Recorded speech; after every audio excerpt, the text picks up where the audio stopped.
Tanuljunk malájul. A lecke témája, főzési műveletek. Sediakan. Előkészíteni. Masak. Főzni.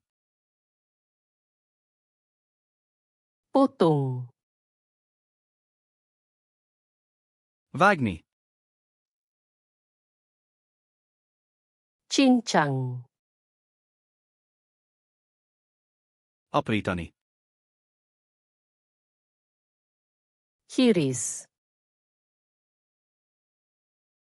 Szeletelni. Kupas. Meghámozni. Basuh. Megmosni. Bilas. Leöblíteni. Keringkan. Megszárítani. Rebus. Forralni. Goreng. Sütni. Bakar. Sütőben sütni. Panggang. Grillezni. Kukus. Párolni. Kacau. Kevergetni. Campur. Összekeverni. Tuang.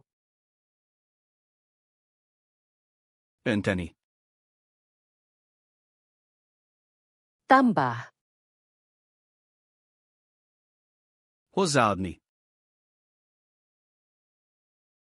Panaskan.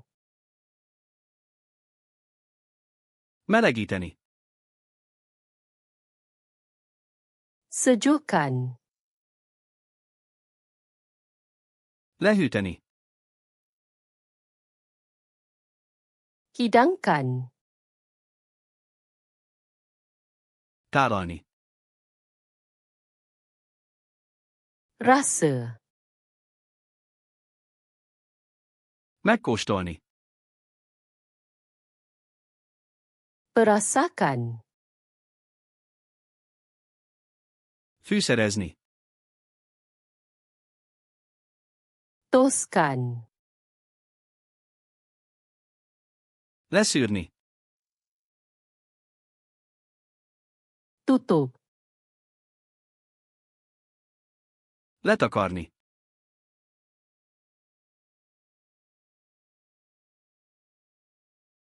Sediakan.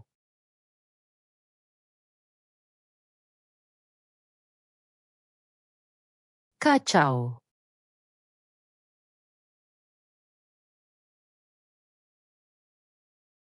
Hidangkan.